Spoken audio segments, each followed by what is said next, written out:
Well, I see it's a few minutes past 7, so I think we'll begin with this evening's program. Certainly want to allow for some questions at the end of the program as well, so we'll get moving.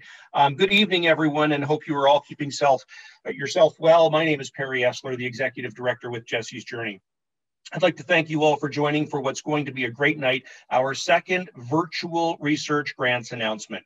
Now, before we get to the event, I want us all to get to know each other a little bit better and where people are tuning in from. So for a little engagement, we have a couple of questions for you. Rochelle, if you would, please post the first question. We'd like to know where everyone is joining from. Last year in our first event, we had people from across North America, mostly in Canada and even in Europe. So where are people tuning in to us from this evening? We did have registrations from a wide area, literally from coast to coast. And it looks like Ontario right now is certainly the hotspot for this evening's presentation, and Nova Scotia being represented as well as Quebec. That's great. Thank you for joining us in that. And our second question is, what is your connection to Jesse's Journey? Are you living with Duchenne, a caregiver, a parent, just a general stakeholder who care about the mission of Jesse's Journey to defeat Duchenne? I didn't share the results of the first one. There we go. And now, what is your connection to Duchenne?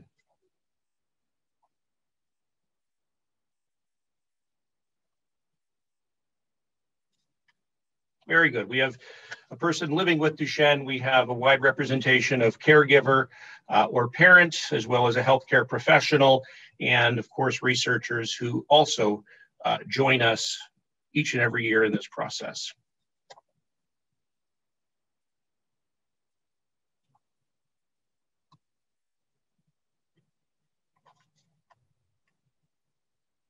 Excellent. Well, thank you very much for participating in that. It gives us a little knowledge as to where people are coming from and, of course, what your connection is as a stakeholder to Jesse's Journey. We have a lot in store for you here this evening. We'll hear from our board chair on the impact of COVID and how supporters like you have still enabled us to fund annually the promising Duchenne research. We'll hear from the chair of our newly established Duchenne Family Advisory Committee and its contribution to the research granting process this year. And finally, you'll be the first to meet this year's grant recipients and hear a little bit more about their exciting projects and what it may mean for the future of Duchenne. First off, though, I'd like to extend a warm welcome to those of you who may be a bit newer to Jesse's Journey. Jesse's Journey was founded in 1995 when the Davidson family set out on an incredible mission to raise funds and awareness of Duchenne, the most common fatal genetic disease diagnosed in childhood. John Davidson, who you'll also hear from later tonight, first pushed his 15-year-old son, Jesse, across Ontario in a wheelchair, and not to be done, 3 years later, John laced it up again and walked across Canada again to continue the movement to raise funds and awareness of Duchenne muscular dystrophy. Jesse's Journey is the largest funder for Duchenne research in Canada and has grown into offering support and education for families, along with advocating on behalf of our community for access to clinical trials and treatment for boys. The power of community advocacy and donations from supporters like you have become an essential ingredient to our research investments. Your gifts allow researchers, like the ones you'll hear from later tonight, to test the knowledge and push the boundaries of science to advance our understanding and ultimately develop new medicines that could change lives. And behind each of these scientific milestones are the very real stories of the lives you are changing, lives like that of 20-year-old Eric Morden of Oakville, Ontario. Like Eric, we know research is the road to hope at Jesse's Journey, and we will continue to invest in the most promising science toward prevention and improved treatments until one day that cure is found. Now it's my extreme pleasure to hand it over to a person many of you already know. She is Jesse's Journey Director of Research and Advocacy, but even more important, she is the proud mom of 2 children, Emma, who turned 11 last week, and Owen, 14, living with Duchenne. Please welcome Nicola Warsfield. Thank you, Perry, and welcome everyone. Thank you for joining us this evening. Jesse's Journey strongly believes in partnerships with academics and clinicians to find the most promising research for Duchenne muscular dystrophy. But we wouldn't be here today if it were not for Jesse and the Davidson family. Love and hope are very powerful feelings, and when a parent receives a diagnosis like Duchenne, you're told your child will lose his ability to walk and won't make it past their 30th birthday. You can only imagine, as many here on this call right now, your whole world just turns completely upside down. When Jesse was diagnosed 35 years ago, there was very little research happening in Duchenne. John Davidson and his family found hope and a vision to help families like ours eradicate Duchenne. It is their love and hope that built the foundation of gene and cell therapy, Jesse's Journey, to what it is today. And it is all of our hope that continues to raise funds for Duchenne. Since 2006, the organization has granted over $13 million, and this has gone towards 46 research proposals from all over the world. We have supported gene therapies, Duchenne disease registries, research into the understanding of Duchenne and how it works, increasing our knowledge on the role of a protein called dystrophin, the lack of which causes the symptoms of the disease, Duchenne stem cell research, therapies focused on improving heart function, muscle cell transplantation, patient care and sexual health, and last but certainly not least, gene editing. We thank all of the researchers we have granted, past and present, for their continued dedication to the science of Duchenne and joining us on our quest to find a cure. We will not stop until we have found it. Every September, we invite researchers worldwide to submit their proposals to our granting cycle. These proposals must be of high scientific merit, demonstrate a clear, timely path to clinical implementation that is cost-effective, and have the most significant impact on boys and young men living with Duchenne. All proposals are rigorously reviewed by our 2 separate committees of exceptional volunteers who dedicate their time to this vital process. Our Research Funding Advisory Committee, which we call RFAC, is comprised of scientists and clinicians with expertise in Duchenne. Our Duchenne Family Advisory Committee, which we call our DFAC, and was new this year, is comprised of family members and individuals living with Duchenne, representing all ages, stages, and geographies in Canada. It is the collective effort of these individuals that help us decide where our donors' generous gifts will have the most impact on the lives of those living with Duchenne. I would like to take this moment to thank all of our committee members. We are so incredibly grateful for your precious time to this important process, and we couldn't do this without you. I now have the pleasure of introducing our chair of our Family Advisory Committee, Frank Bravenzado.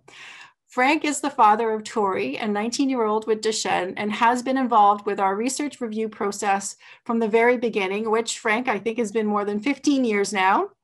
Frank brings passion and urgency to our deliberations and has been a strong voice for our Duchenne community, ensuring we support the right research with the best chance of making a difference to our boys and young men. Frank, I pass it over to you. Are you there, Frank? There you are. Yes, I am. Hello and good evening, and thank you so much for that introduction. My wife Kelly and I, as was said, are proud parents of our son Tori, who was diagnosed when he was 3 years old. He is now 19 and just finished his second year of university. And our family has been proudly affiliated with Jesse's Journey for 15 years. I would like to thank Jesse's Journey for allowing me to speak today. And I'm extremely honored to be speaking on behalf of the parents. I imagine all parents remember the day when they received the DMD diagnosis. I remember the feeling of being lost and helpless. So many questions that we wanted answered, and not really sure where to go or what to do next. I often think of the Davidson family. I imagine they had all the same concerns going through their minds after Jesse's diagnosis. Unfortunately, though, they did not have a Jesse's Journey to turn to like we have. But luckily for so many of our families, they had the wisdom to know that this was a problem that needed to be addressed. The Jesse's Journey family has grown so much over the years, and the scope of your impact on our families has grown as well. You have understood the needs of our families, as well as continued the raising of research funds for treatments for a cure. We're here tonight for the exciting news related to the research grants. The relationships that Jesse's Journey has formed with some of the most respected clinicians and researchers in the world gives all us parents great comfort and confidence. We all know there's no boundaries when it comes to a cure. We are so appreciative of your patience and your accountability, giving us a place to turn, a place where our questions can be answered, helping us understand and promote advocacy, which is very important, for education, and bringing researchers together to update us on treatments. And most importantly, though, the opportunity to meet other families so we can share ideas and experiences with each other. One of the most important and meaningful things that you provide for us is recognizing the importance of listening to the voice of the parent. The Duchenne Family Advisory Committee, the new committee, allows us to review proposals, help determine where funding may go. I've been involved with the Research Advisory Committee side since 2006, and we have always had parent representation on these committees. I personally have been fortunate to meet some of the most amazing researchers, and I have learned a great deal. The Family Advisory Committee is unique because it's made up entirely of parents or caregivers. And most of us do not have a medical background, and reviewing some of these proposals can be daunting. However, we can utilize our fact to help clarify when necessary. And Nicola has been amazing in leading and guiding us through this process. The forming of the Duchenne Family Advisory Committee has been a great success. And I'd like to give a shout out to all the parents who participated. The rankings of the proposals from the parents correlated extremely well with what the research committee recommended. This is extremely satisfying because what this says is that the parents are aligned with the medical experts. I think this was the goal, and it's been very successful. In closing, thank you for recognizing the voice of the parent in decision-making, and thank you for providing a process where our voices can be heard. After all, there's nothing that a parent wouldn't do for their children, and we have two amazing parents to use as inspiration in John and Cherie. So on behalf of the parents, thank you to the whole Jesse's Journey organization. Just knowing that you are there for us makes all the difference in the world. And I thank you for this opportunity to speak tonight. Thank you. Thank you, Frank. It's been an absolute pleasure getting to know you over the last year and a half, and I look forward to many more coming. So do I. Thank you very much, Nicola. This year marked another record number of research applicants in a given year.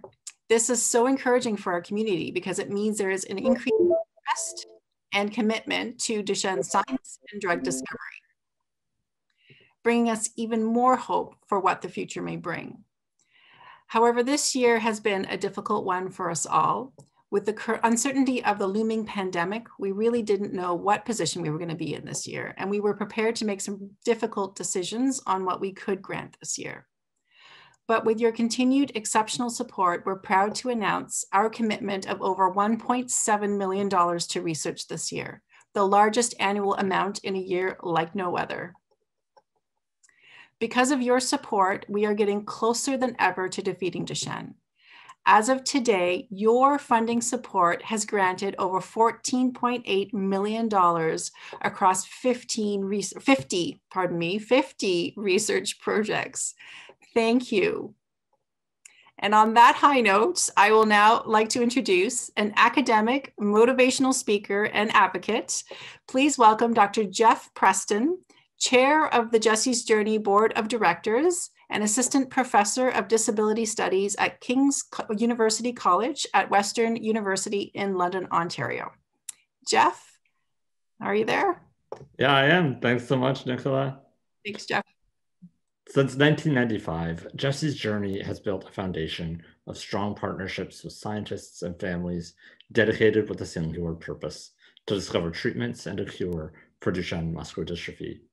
In those early days when John and Jesse first passed through my hometown of Port Elgin, Ontario, much of the discussion within the world of research was really open-ended and really focused on simply defining what the disease even was. Now, over 25 years later, we aren't just discussing what DMD is, and we're not even asking if we will find a cure, but now the question is when. This past year, of course, has been proven extremely challenging in ways that we never imagined. Like many charities, we were uncertain about what the future would hold, and were left wondering if we would be able to fund research like before, or if the global pandemic would reduce focus within the scientific community on finding a cure for DMD. Events were canceled or shifted online, and we started to hear around our board table warnings about how the pandemic could decimate the charity sector in Canada. More than a year into the pandemic, we are grateful to share that through your commitment, your support, your fundraising efforts, along with the tireless work of our Jesse's Journey team, we have come through this time stronger than ever. Tonight, our projects, the event that's happening right now, all of this is happening because of you. So it is finally the time that I think everybody on this call has been waiting for, and that is to hear who has won some grants from us to move the needle forward. So from one chair to another, I'd like to now introduce the chair of our Research Funding Advisory Committee, Dr. Lisa Hoffman. Lisa is trained in cell biology with research disciplines in cell and molecular biology, and holds a position at the Lawson Health Research Institute right here at the University of Western Ontario. She has had a long affiliation with Jesse's Journey, first as our research committee member in 2012, and like all good volunteers and supporters of Jesse's Journey, she couldn't get away. The following year, taking over as chair from Dr. Allison Allen, who has played a huge role in building the funding process and policies that we use today. So, Lisa, can you please help us share some wonderful news? Thanks, Jeff. Can everybody hear me? Yeah, good. Okay, so good evening, everyone. It's my great pleasure to be here tonight and unveil this year's research grant recipients. Drum roll, please. So our first grant recipient is Dr. Ronald Cohen, President and CEO of the Hospital for Sick Children, Sick Kids in Toronto, for his project entitled Simultaneous DMD Gene Editing and Upregulation to Restore Protective Levels of Full-Length Dystrophin in the Treatment of DMD Duplication Mutations. Dr. Cohen, I'll pass it over to you.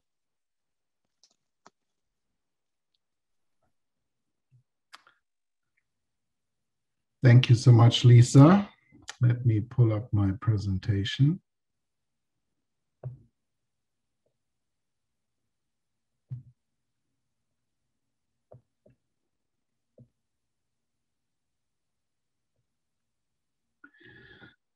All right, good evening, everyone. And first of all, let me echo some of the words that you have heard from literally everyone so far in thanking you for your support, particularly during this, what clearly has been one of probably the most difficult years we collectively and individually had to go through.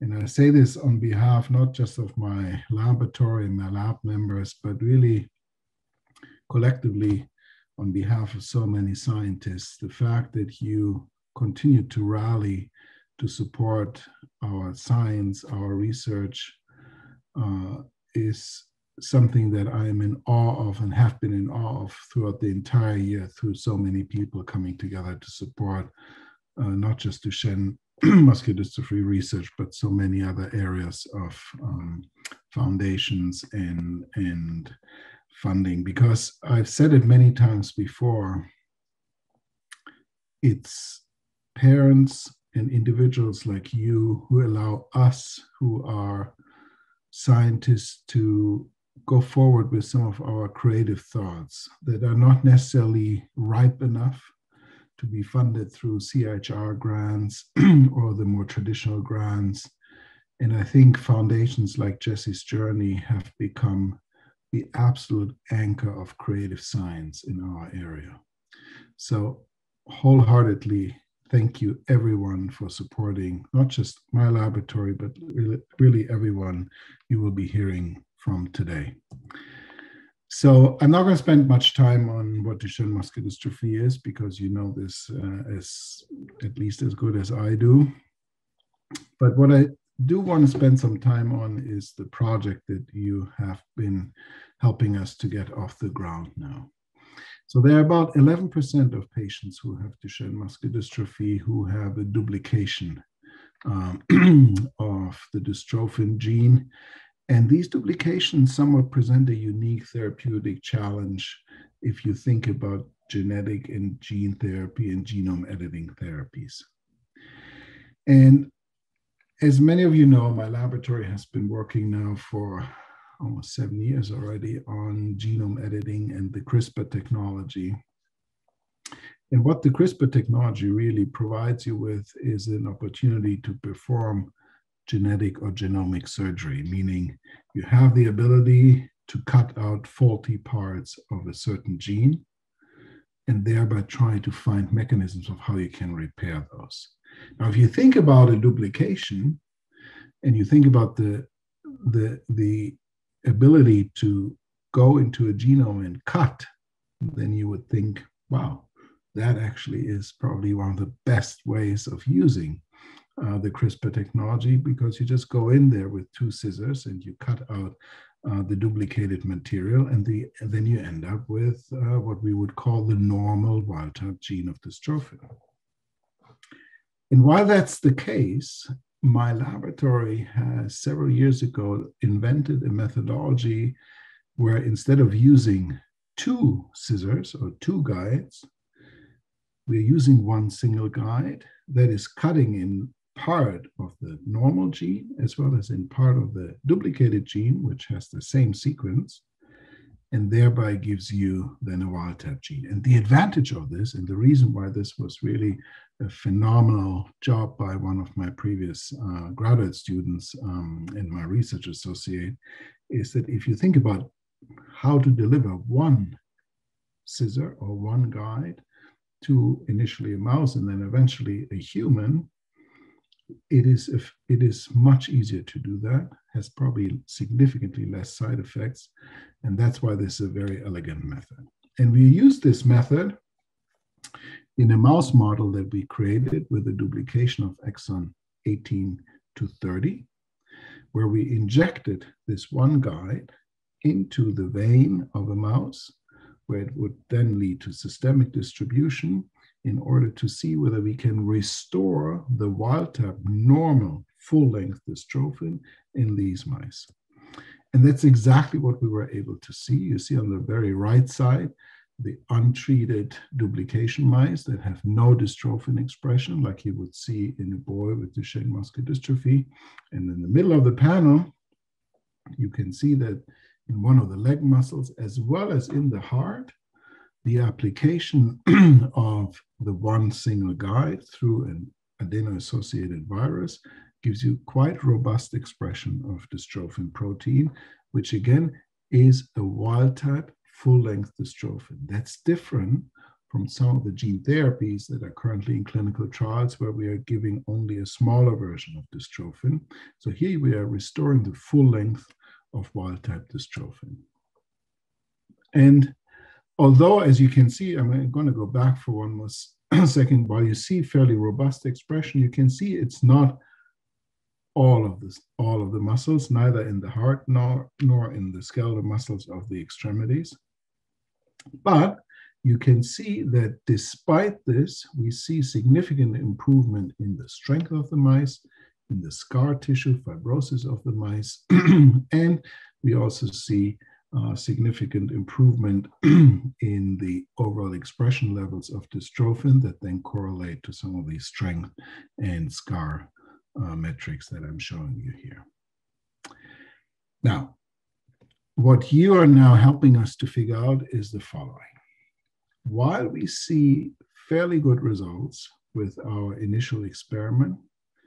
The idea we are having right now is, can we not only cut out the duplication, but can we use the CRISPR technology in another aspect by trying to enhance the expression of the protein levels?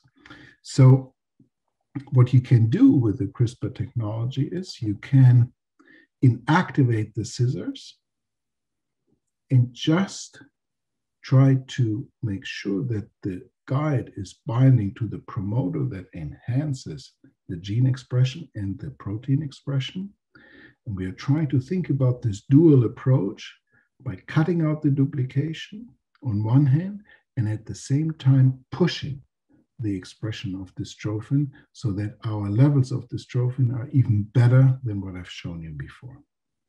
And that's exactly what you can see here. It's a complicated slide. So the idea is really that, as I said, we anticipate that we can increase our dystrophin levels by an additional maybe 30 or even 40 to 45%. And this just shows you that we can actually successfully do this. And on the very right side, you can see there is a combination of a guide 9, 10, 11, and a fairly robust dark band of dystrophin expression that is proof that in the heart cells of mice, we can demonstrate that the expression of dystrophin can actually be upregulated through this methodology. So what we are now going to do is we are trying to use these guides that I showed you, 9, 10, 11, and we are going to incorporate them together with our scissor guide to make sure that we upregulate dystrophin on one hand, cut the dystrophin duplication out. And what we are now going to do is we will start, and we actually have just started this 2 weeks ago. I wish I would have results, but we need to usually wait 4 weeks until we can look at the mice. So we are just starting with a proof of concept experiment where we just inject the muscle. And if successful, similar to what I showed you in the cells earlier, then we are going to do the same experiment and inject it into the vein and make sure that we can evaluate this in all of the body of these mice. So that's really the gist behind the research project that we are doing. I do want you to know, while we are focusing initially on this duplication mouse, the idea of what we are trying to do here is really something that would be able to be used in all other genome editing applications, particularly for deletions, as well as for other additional targets. So what you're supporting here, while we are just focusing on a small area of research, has huge implication if it works, and hopefully it will work. If it works, not just within the DMD field, but is a technology that can even be used for other rare diseases where improving the gene expression and protein expression of a diseased gene can be of benefit. So I'm going to stop here, and I'm happy to answer questions later, but I do want to at least point out a couple of the people who are doing the important work. So you can see here, I hope you can see my mouse. This is Elle, who is one of my graduate students who has done all the work until the moment when we submitted the research grant to you. And I'm trying to find my student. There he is, just above my head here. This is Matthew Rock, who is doing all these experiments I just showed you. So thank you again very much for your support. We couldn't do it without you. And I'm excited and looking forward to tell you more, hopefully next year, about some of the successes of what we are doing. Thank you. Thank you, Dr. Cohen. Our second grant recipient is Dr. Nicholas Bankston, Assistant Professor in the Department of Neurology at the University of Washington School of Medicine in Seattle, for his project entitled Development of Gene Regulatory Cassettes that Enable Safe and Efficient In Vivo Dystrophin Gene Editing in Muscle Stem Cells. Dr. Benson, I'll pass it over to you. Thank you, Dr. Hoffman.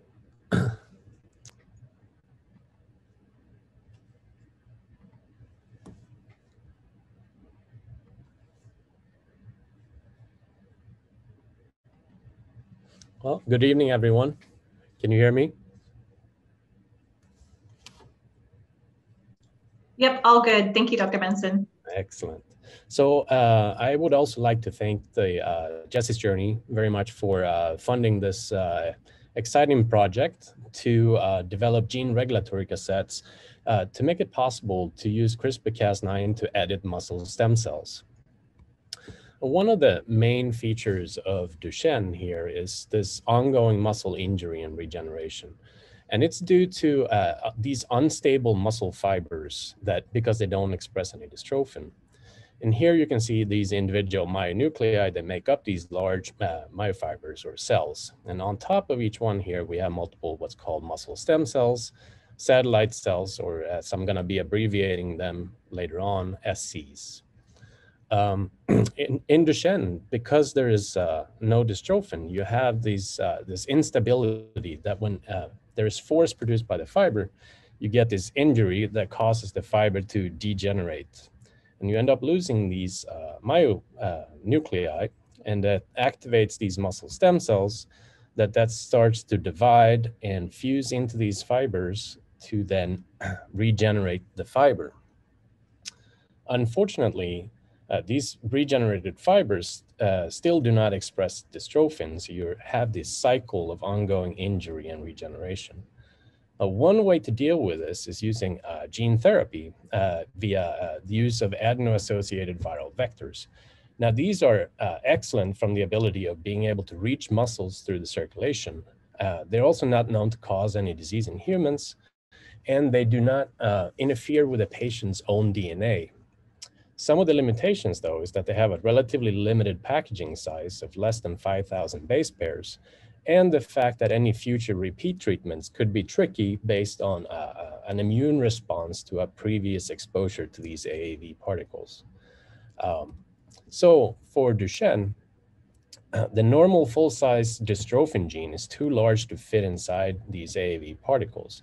But these highly functional smaller dystrophins called microdystrophins that have been developed by my mentor, Jeff Chamberlain and others, can easily fit inside these AAV vectors, and their expression can be controlled in using these muscle-specific regulatory cassettes that has been developed by Stephen Hauschke here in our group, who is also a collaborator on this project. And that would enable these microdystrophins to be expressed exclusively in muscle and not in non-muscle tissue. Now, how this works is that these AAV particles would then be delivered and they will reach these muscle fibers where they would unpackage and go into an individual myonuclei, where these genomes would then start to produce dystrophin to then stabilize these muscle fibers. However, microdystrophins are not quite as effective as normal dystrophins. So either due to trauma or normal muscle maintenance, what you can have over time is this gradual replacement or repair of these myonuclei that could cause the loss of these AAV vector genomes as well as the microdystrophin expression, leading to this loss of stabilization of these myofibers. Now, CRISPR-Cas9 or gene editing is an attractive alternative where one can use the bacterial Cas system, which pairs with a guide RNA and can be targeted directly to the error in the dystrophin gene that causes DMD. And then we can repair the patient's own gene, resulting in a larger and hopefully improved functional and stable protein. This can also be packaged into AAV vectors, like we have shown on a couple of occasions, and be delivered systemically. However, at least in my book, this in vivo gene editing does require added emphasis on a precise editing control to limit any permanent side effects that might occur here. And this will be done by using muscle-specific regulatory cassettes, which also coincidentally is important for limiting immune responses to the Cas9. Similar to microdystrophin gene transfer, here we would deliver AAV vectors containing this CRISPR-Cas that would go in to these myofibers, and the AAV vector genomes would make CRISPR-Cas9 that would correct the patient's dystrophin gene, leading to the production of normal dystrophin. However, these repaired myonuclei could still be lost over time, perhaps slower than for microdystrophin, but especially if we are unable to target these muscle stem cells. Now, this is a unique feature of CRISPR-Cas9, being able to target these stem cells. But so far today, there is no specific, efficient, or safe methods to target these cells today. And therefore, that is the goal of this proposal, is to develop these muscle stem cell specific regulatory cassettes. Now, looking at muscle stem cells on these fibers, normally you have these resting stem cells, and they express a gene called PAX7. When you have injury to these muscle fibers, these stem cells respond by being activated and turning into these activated stem cells that now not only express PAX7, but they express another gene called MyoD. These cells then divide rapidly and become this large pool of stem cells that then go on to fuse and repair the myofibers. Interestingly, a small amount of these active satellite cells can then return back to the resting stem cell phase and start expressing PAX7 again and be ready for subsequent rounds of regeneration if called upon. So our approach here, our first one, is to look at this PAX7 gene and look at the regulation of it. And here we're going to be trying to isolate these regions that control the expression of PAX7 and assemble them into different regulatory cassettes and use them to drive Cas9. We'll package this into AAV vectors that then we will deliver to go into these resting stem cells, correct the mutation, and then we'll get these amplifying pool of active proliferating stem cells that then fuse to repair myonuclei that are able to express dystrophin. And like I just mentioned, a small part of these cells are then able to go back into this resting stem cell state and be ready for future rounds of regeneration. Some of the advantages of this approach is that it has a relatively large downstream effect as we are targeting pretty early on in this cascade. Another advantage is that it can be used without injury. So it could be applicable to other forms of muscular dystrophies as well that don't have quite the regenerative involvement that Duchenne does. A possible limitations is that PAX7 would always be on in these resting cells that end up keeping these AAV genomes. And the fact that PAX7 is not necessarily unique to muscle. It's also expressed in testes and in brain, though we think that this is due to different enhancers, which we aim to eliminate as we start looking at these regulatory regions. Our second approach is going after these active or proliferating stem cells by looking at regulatory regions involved in the expression of MyoD. And here we would use AAV to correct the dystrophin error in these active proliferating stem cells during a very narrow window in time. And then the cells that are corrected would then continue to divide, fuse to form myonuclei that can produce dystrophin. And even here, these can also go back to become resting stem cells with the dystrophin correction and be ready to contribute to future rounds of regeneration. The advantages of this approach is that MyoD is actually only expressed in muscle, so it would be a little bit more specific.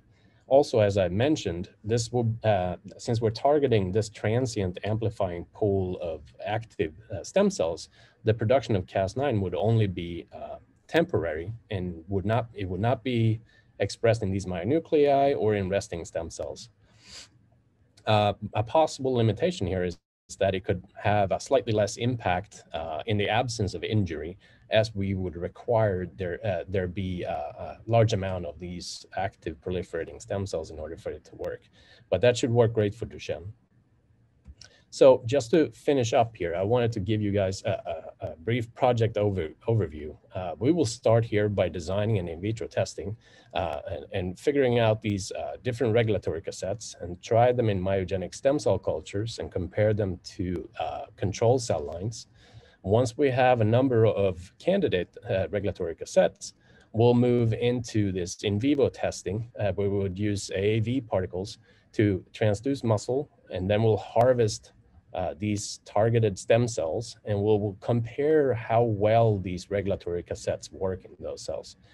We foresee this being an iterative process going back and forth between the design and in vitro testing and in the in vivo optimization until we have established a number of prime candidates, at which time we will then move forward to our final phase, which is to cross-validate these regulatory cassettes in large animal models of Duchenne muscular dystrophy. So with that, I would just like to introduce some of the collaborations and the resources that are available to complete this project here at the University of Washington. And with that, I say thank you. Thank you, Dr. Bankston. Our third grant recipient is Dr. Natasha Chang, Assistant Professor in the Department of Biochemistry at McGill University in Montreal, for her project entitled Inducing Stress Granule Formation in Muscle Stem Cells to Treat DMD. Dr. Chang, I'll pass it over to you. Thank you very much, Lisa. Can everybody hear me? Yep, loud and clear. Okay, good. I'm just going to share my screen. Okay. So hello, everyone, and good evening, and thank you for that introduction. It's really my great pleasure to present our Jesse's Journey research project to you this evening. And I want to start by saying that it really is an honor to have our work recognized by the Research Funding Advisory Committee and the Duchenne Family Advisory Committee. So I first want to say thank you to the committees and the reviewers for really taking a chance on a young lab. And we are really excited to have our work funded so that we can make some interesting scientific discoveries and contribute to the Jesse's Journey community by finding new ways to treat Duchenne. And of course, thank you to the entire Jesse's Journey community, the donors and the volunteers for making it possible to fund these exciting research projects. So in my lab at McGill University, the way that we approach Duchenne muscular dystrophy is we are interested in understanding how the lack of dystrophin, which you've heard is the genetic cause for DMD, affects a group of specialized adult stem cells known as muscle stem cells. And you've heard about these from Dr. Bankston's talk. And so we also call these cells satellite cells. And they're pictured here on the top right-hand corner. And this is really the first description of the muscle stem cell in 1961, when Alexander Moreau observed a satellite cell that was sitting on top of a muscle fiber. And that's the cell that's pictured here in this cartoon. And from this picture, you can appreciate that the muscle stem cell is a rare cell that resides within the muscle. And these cells have the responsibility to make new muscle cells in response to injury to repair the damaged myofiber. And these are the cells that are responsible for sustaining the regenerative capacity of our muscles throughout life. And so in my lab, we use different experimental models to study these muscle stem cells and the regenerative capacity. And so these are just some examples of the techniques that we use. On the top here is a picture of a single myofiber, and in the middle of this myofiber is a muscle stem cell that has just divided and undergone a cell division to generate 2 stem cells. We can also culture these muscle stem cells in the lab, and we can induce them to differentiate, which is when they convert from a stem cell to a mature muscle cell. And we can visualize the fusion of these cells into myofibers, as shown in this bottom left panel. And finally, we can also make use of mouse models to study muscle regeneration, and we can use genetic approaches to alter muscle stem cell function, or we can use muscle stem cell transplantation methods to look at the impact of the transplanted cells on muscle regeneration within the mouse. And on that note, we also use mouse models of Duchenne muscular dystrophy to assess how stem cells are affected in this disease. And so I became really interested in muscle stem cells and their role in DMD during my postdoctoral fellowship in Michael Rudnicki's lab at the Ottawa Hospital Research Institute. And Michael's lab really moved the field forward in 2015 when they showed that dystrophin is also expressed in muscle stem cells. And so during my postdoc, I found that dystrophin in muscle stem cells controls a cell signaling pathway in satellite cells that is important for muscle stem cell differentiation. And so this process of a stem cell generating a muscle progenitor, or a cell that will differentiate into muscle, is being regulated by the dystrophin protein complex that's shown here. And what we found was that this has really important implications in muscle stem cells in Duchenne muscular dystrophy. And so what is becoming more evident as the research field moves forward is that muscle stem cells are also impacted by the loss of dystrophin expression within the stem cell. And so I already mentioned the work from Michael Rudnicki's lab, demonstrating impaired cell division in dystrophic muscle stem cells. And we further showed that this results in impaired gene expression of muscle differentiation genes. But work from other labs have also shown that muscle differentiation is impacted in dystrophin deficient muscle progenitor cells. And newer studies show that the mitochondria in muscle stem cells are also not functioning properly, and that the muscle stem cells have altered metabolism, and they also go into this altered cell state known as senescence, where the cells can no longer enter the cell cycle to divide. And so the way that my lab envisions Duchenne's muscular dystrophy is really that it is a two-pronged disease, where the absence of dystrophin in the muscle tissue leads to muscle fiber instability, resulting in myofiber damage, but also lack of dystrophin in the muscle stem cell leads to stem cell dysfunction. And these defective stem cells also contribute these disease-causing entities to the muscle fiber and contributes to DMD pathology. So we really see it as both a muscle disease as well as a stem cell disease.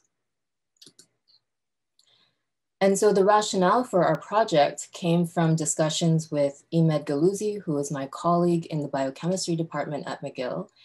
And his lab has done very extensive work looking at ways to improve cachexia, which is a condition of severe muscle wasting that is frequently observed in cancer patients. And so using both mouse and cell models, they found that a certain class of drugs can improve muscle differentiation and prevent muscle wasting. And the way that these compounds act is through the formation of these cellular entities called stress granules.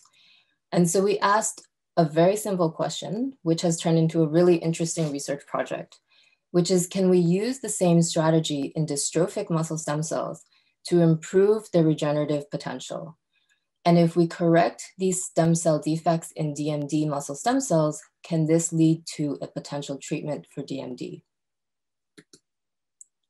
And so these are some of the very first experiments that we performed in muscle progenitor cell cultures. We took cells from both normal as well as DMD mice, and then we performed differentiation assays using varying dosages of these drugs.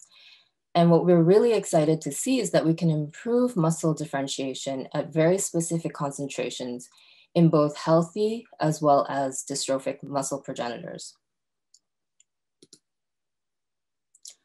I want to acknowledge and introduce you to the research team that is behind this project. I already mentioned Imed Galuzzi, who is my colleague and mentor, and he's also a co-applicant in this project. And this work is really spearheaded by Romina Filippelli, who is a master's student in my lab, and she'll be staying on in my lab to continue to do a PhD. And she has been helped by Shirley Lee, who's an undergraduate trainee in the lab. I also wanted to point out that this funding will provide financial support so that we can recruit an additional PhD student, a postdoctoral fellow, as well as summer students in my lab to move this project forward. So thank you also for contributing to this very important aspect of training the next generation of young scientists. I also wanted to acknowledge my partners on this project. The Stem Cell Network has been instrumental in helping me set up my lab, and has really provided excellent resources to navigating the translational research landscape within Canada. And the McGill Regenerative Medicine Network has also provided a lot of support and provided a very collaborative network for regenerative medicine research at McGill. Lastly, I want to thank the members of my lab, and you can follow us on our website to see what we're up to. And thank you to my wonderful collaborators that support different efforts within my lab. And of course, research would not be possible without funding. So I'm really very thankful to the Jesse's Journey community, as well as other agencies that fund our research. And I really thank you for this opportunity to share our work with you. Thank you, Dr. Chang. Our fourth and final grant for this year goes to Dr. Sachiko Sato, professor in the Department of Microbiology, Infectiology, and Immunology, Faculty of Medicine at Laval University in Quebec, for her project entitled Development of a Monosaccharide Therapy Using N-acetylglucosamine to Mitigate Duchenne Muscular Dystrophy. Dr. Sato, I pass it over to you.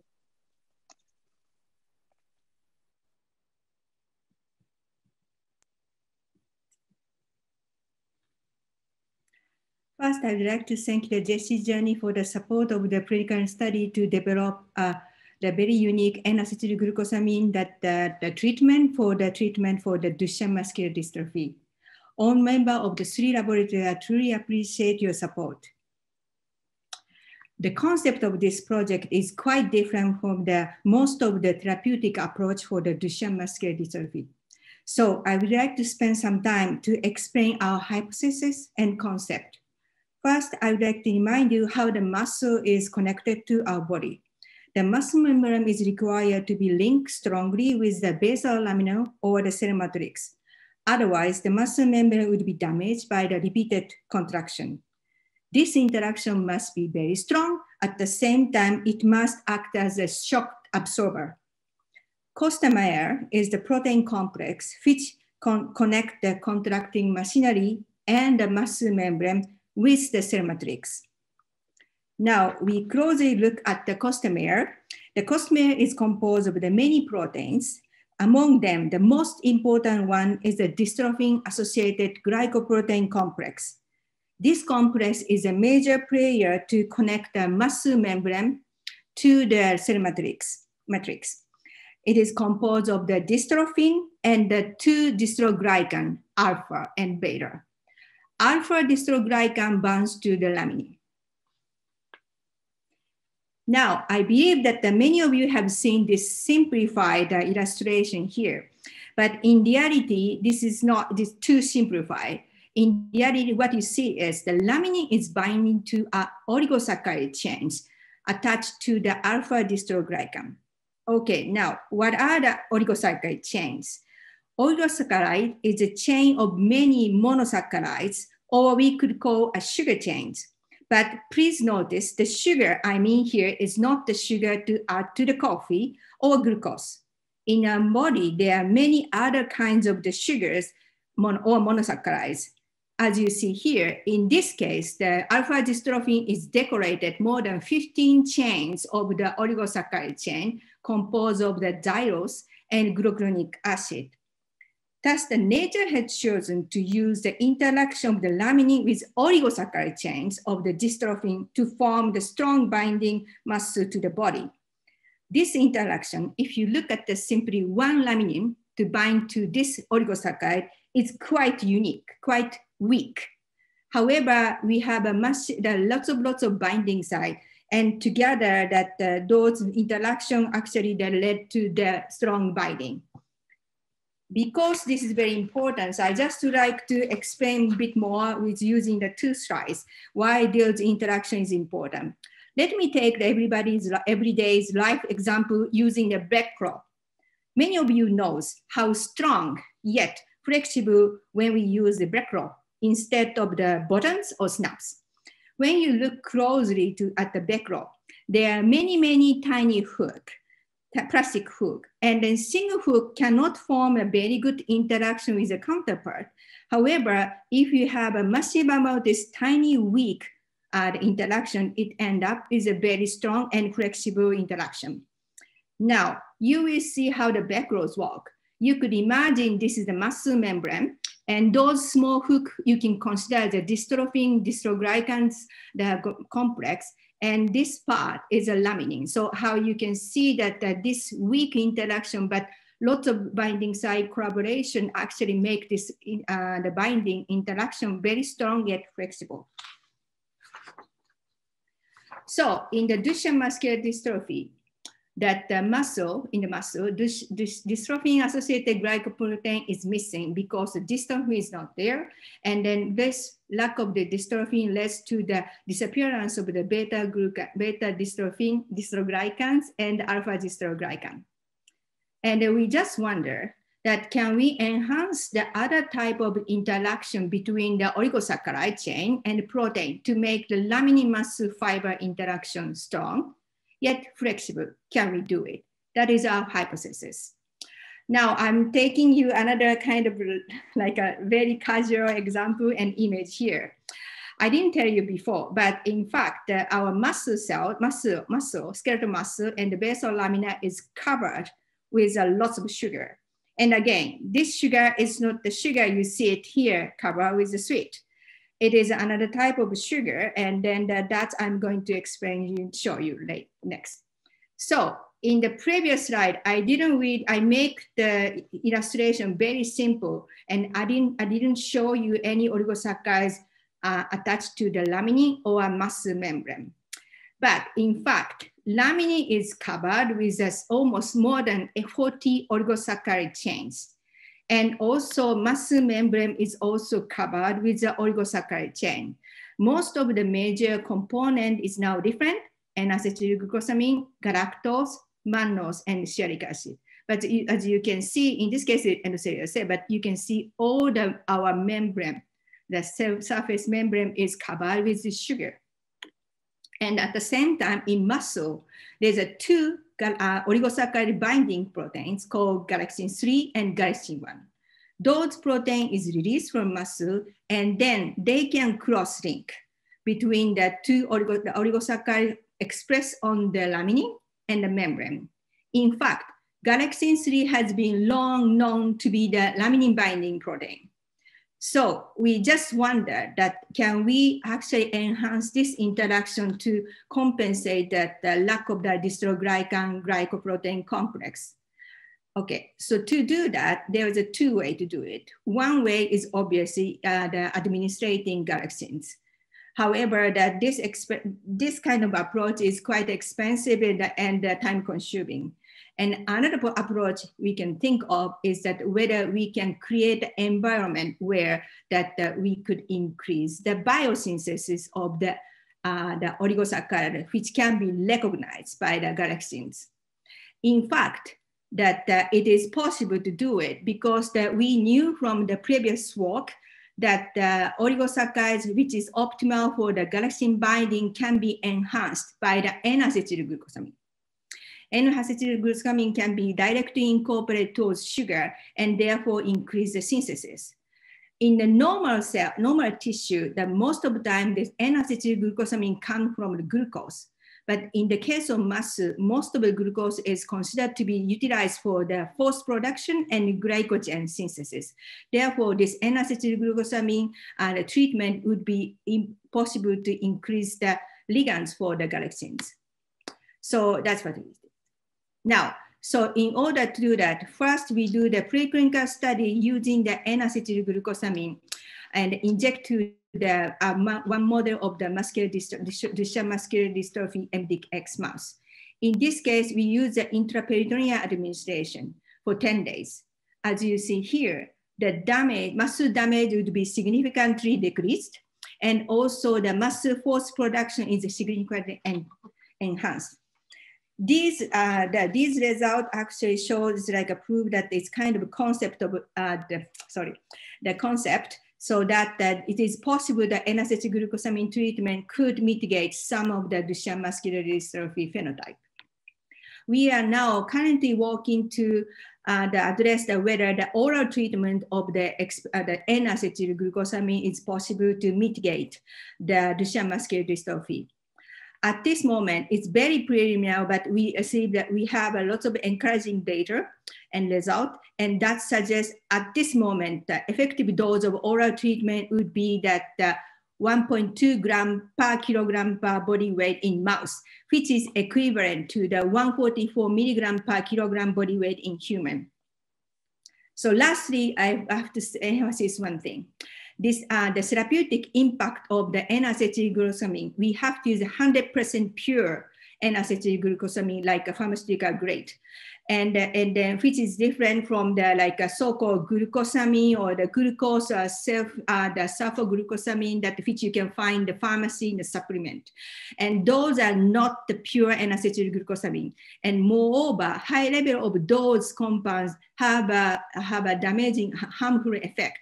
Therefore, that I have stressed that the impact is only can be seen by the 100% pure N-acetylglucosamine, which is the N-acetylated here. So lastly, I would like to acknowledge my members of my group, especially Guillaume Saint-Pierre and Anne Lanco for the hard work. Also in the Jerome group, Sebastian Antonin for the help, and Masahiko Sata for the software development of all the studies.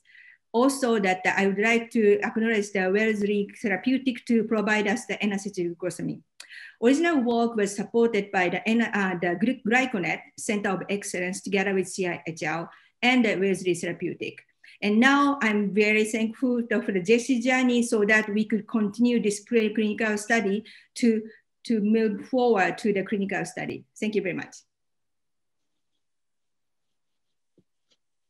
Thank you, Dr. Sato. I'll now pass it back over to Nicola. Thank you, Lisa. I just want to say it has been an absolute pleasure working with you over this last year and a half, and we are so grateful for your support and dedication to our Duchenne community, so thank you. Now, we do have some time for some questions for our researchers or our panelists. If anybody has any questions, please feel free to type it into either the Q&A box at the bottom of your screen or in the chat box. So I'll give everyone a few minutes to type in a question or ask a question. I would like to say, once again, extend my sincerest congratulations to all of our research recipients, our grant recipients this year. This is very exciting for us, and we're very excited to hear how your work progresses over the next 3 years. So thank you so much. Well, it doesn't appear, we don't appear to have any questions. So we'll just keep moving right along then.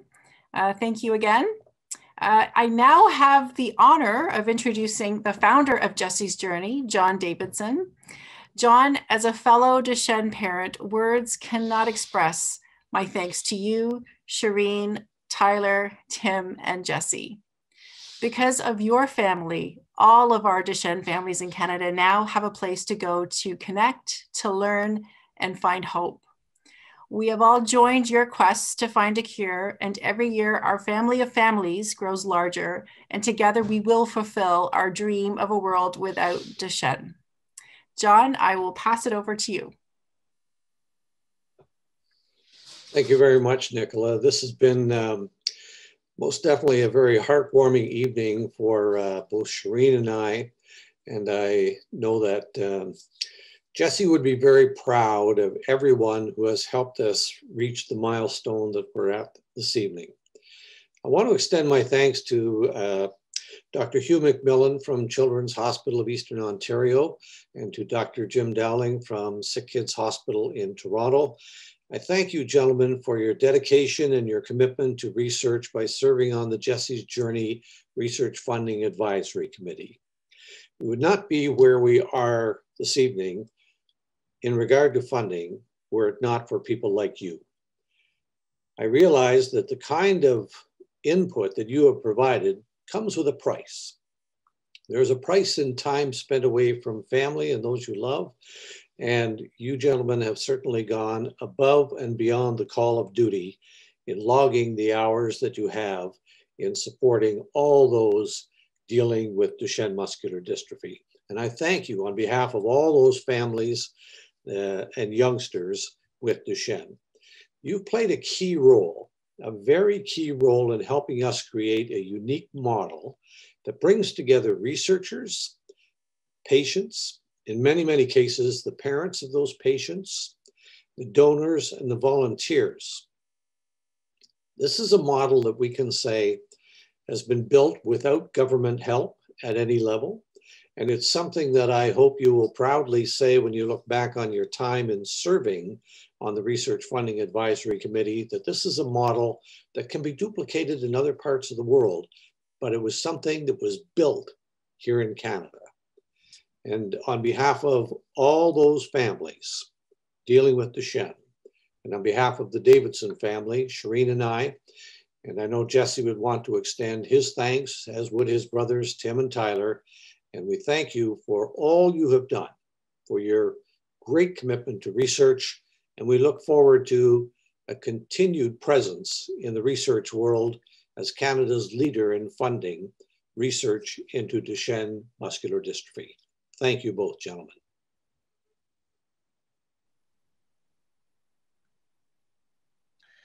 Thank you very much, John. Thank you, Nicola. Congratulations again to the winners for this year, the new recipients, Dr. Cohn, Dr. Bankston, Dr. Sato, and Dr. Chang in your labs.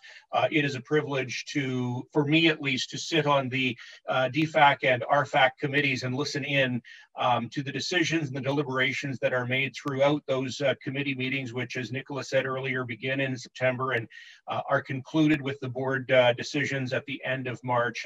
Those are some of the best times of the year because we take very good care of the dollars that are sent to Jesse's Journey, and it's a process to make sure that the best science is funded, as Frank said earlier, and that we are doing this on behalf of the Duchenne community because every decision we make is with families in mind and first. So again, thanks to the Research Funding Advisory Committee. That print is a Ken Jackson print, which was first made in the late 1990s, I believe. But there were prints made available and still some left, and we will send those to Dr. Dowling and Dr. McMillan as thanks from the organization and helping the legacy that they have helped form over the years. So it goes without saying our record-breaking milestones that you heard about here this evening are only possible thanks to donations that we receive through the year, whether they be individual or through family fundraisers, which are done literally across the country, and our corporate partnerships, which we could not do without. It's those donations, those dollars, which are being used here to initiate these labs and continue the great science that is happening. The generosity and vision of our donors that we have had throughout the pandemic is unbelievable as well. And it's only through these gifts that we're able to continue, as I said, funding the hope, because as we know here at Jesse's Journey, if research isn't funded, it just doesn't happen. Finally, before we go this evening, I'd like to conclude this evening's event by showing a short video that pretty much says it all, that research is the road to hope.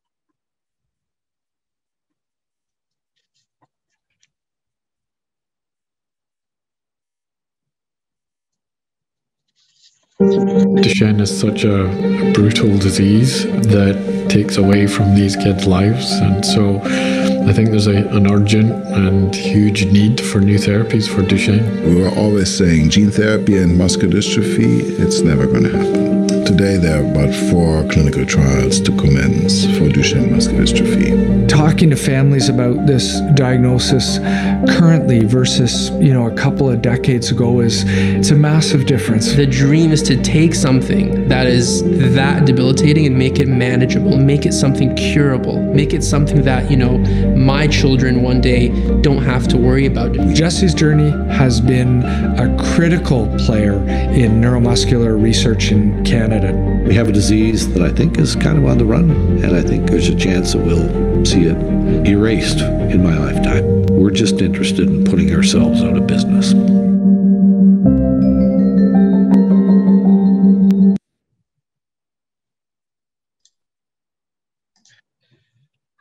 So I want to thank everybody again for joining us this evening. As mentioned previously, this recording will be made available probably the early part of next week. So look for that in our inbox, and you're more than welcome to share that with your family and friends who may not have been able to join us here this evening. There is Rochelle on the screen, so I want to thank her because she's pushing a lot of the buttons behind the scenes and helping us get ready for this evening.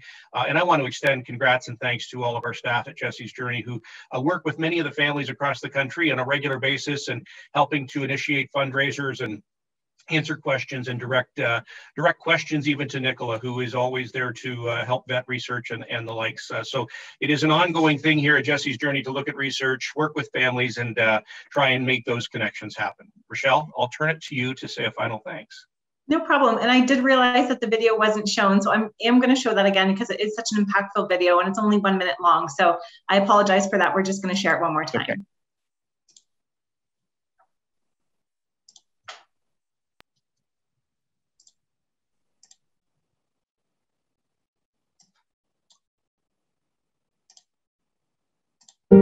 Duchenne is such a brutal disease that takes away from these kids' lives, and so I think there's an urgent and huge need for new therapies for Duchenne. We were always saying gene therapy and muscular dystrophy, it's never going to happen. Today there are about 4 clinical trials to commence for Duchenne muscular dystrophy. Talking to families about this diagnosis currently versus, a couple of decades ago it's a massive difference. The dream is to take something that is that debilitating and make it manageable, make it something curable, make it something that, my children one day don't have to worry about. Jesse's Journey has been a critical player in neuromuscular research in Canada.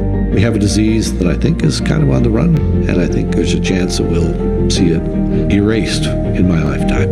We're just interested in putting ourselves out of business.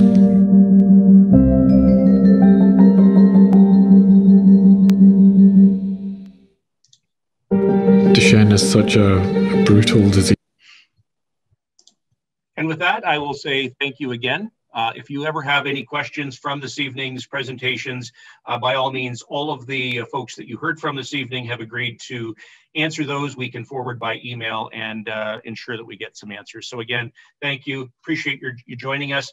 Stay with us on socials, and that's where you'll get the latest information, always on our website and through our social media channels as well. Thank you. Good night.